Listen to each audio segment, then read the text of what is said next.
খড়দাহ বিধানসভা কেন্দ্রের বিজেপির বিধায়ক এবং মন্ত্রী কল্যাণ চক্রবর্তী সোমবার সন্ধ্যায় বিলকান্দা অঞ্চলে বিজেপি সরকারের 100 দিনের উপরে সভায় এসেছিলেন। সেই সভার শেষে বিধায়ক এবং মন্ত্রীকে প্রশ্ন করা হলে খড়দাহ বিধানসভা কেন্দ্রের অন্তর্গত কল্যাণী এক্সপ্রেসের উপরে জমি ভরাট করা নিয়ে তৃণমূলের নেতা কুণাল ঘোষ পোস্ট করেছেন।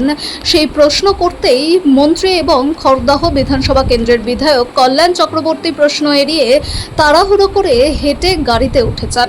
গাড়িতেও প্রশ্ন করতে গেলে সরিয়ে দেওয়া হয়।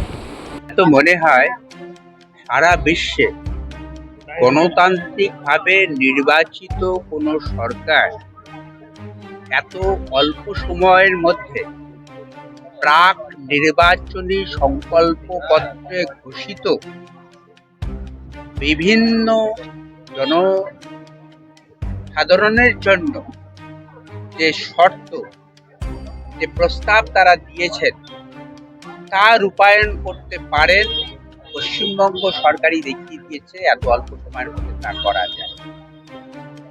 আমরা যে জনদরদি জনতা জনার্দনের জন্য যে কাজ করছি এবং সেখানে সরাসরি তারা উপকৃত হচ্ছেন, মাঝখানে কোনো মধ্যস্বত্বভোগী নেই, সরাসরি তাদের ব্যাংকের অ্যাকাউন্টে টাকা চলে যাচ্ছে।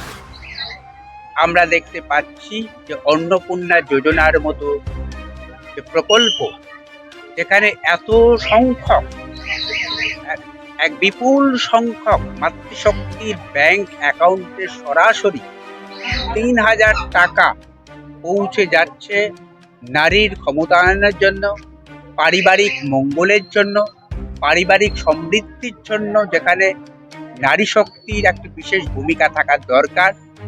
তারা সংসারের সমস্ত সদস্যদের পুষ্টিকর খাদ্য দিতে পারবেন, তা সঞ্চয় করে আগামী দিনে একটা মূল্যবান অ্যাসেট তৈরি করতে পারবেন। এরকম নানান ক্ষেত্রে তারা পরিবারকে সমৃদ্ধির দিকে এগিয়ে নিয়ে যেতে পারবেন। এছাড়াও আমরা দেখছি যে আয়ুষ্মান ভারতের মতো প্রকল্প, তার রূপায়ণের কাজও এগোচ্ছে।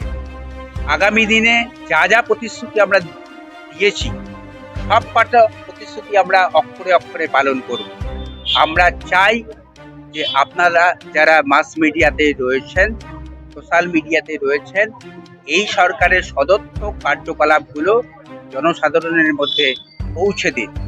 একটি দুটি ইতস্তত বিক্ষিপ্ত সংবাদ তাকে মহামূল্যবান করে আমাদের লক্ষ্য থেকে বিচ্যুত করবেন না। আমরা এই সরকার সুনির্দিষ্টভাবে মানুষের জন্য কাজ করবার জন্য দায়বদ্ধ। আমরা তা করে দেখাবো এবং আগামী দিনে মানুষ তা বুঝে নিতেও চাইবে। সেক্ষেত্রে নেগেটিভ কোনো সংবাদ, নৈয়থক কোনো সংবাদ পরিবেশন করে বিভ্রান্ত করবেন না। আমি চাই আমাদের দেবতুল্য যারা কার্যকর্তা রয়েছেন, তারাও সোশ্যাল মিডিয়াতে সরাসরি জনসাধারণের কাছে যারা লাভার্থী হয়েছেন, যারা উপকৃত হয়েছেন, যারা বেনিফিশিয়ারি, তারা কিভাবে উপকৃত হলেন তাদের মুখ থেকেই শুনুন। এবং সেই সংখ্যা খড়দহ অঞ্চলে নেহাত কম নয়। একজন দুজন কে পাননি, আগামী দিনে সবাই পাবেন। তাদের যারা যোগ্যতা রয়েছেন সবাই পাবেন। এর আগের মমতা সরকার কিন্তু এত দ্রুত, এত বিশাল অঙ্কের টাকা এত তাড়াতাড়ি পৌঁছে দিতে পারেননি। আমরা সেই চ্যালেঞ্জ নিয়েছি, আমরা পৌঁছে দিচ্ছি। এর থেকে কি চান? আমাদের সদর্থক সংবাদ করুন। তার কারণ এই সরকার মানুষের জন্য কাজ করতে চায়, প্রকৃত উন্নয়ন করতে চায় এবং পশ্চিমবঙ্গকে সোনার বাংলা করতে চায়। সব দিক থেকে চেষ্টা করছি। আমার যে দপ্তর আছে, 3টি দপ্তর, আমি বিভিন্ন জেলাতে ঘুরে ঘুরে বেড়াচ্ছি। কখনো পশ্চিম মেদিনীপুর, পূর্ব মেদিনীপুর, কখনো মুর্শিদাবাদ ছুটে যাচ্ছি। এই বাঁকুড়া থেকে ঘুরে আসলাম, হুগলি থেকে ঘুরে আসলাম। আমি কালকেই চলে যাব পুরুলিয়াতে। সর্বত্র আমরা যাচ্ছি, নদিয়া ঘুরেছি। কোন জায়গায় না বাদ দেব?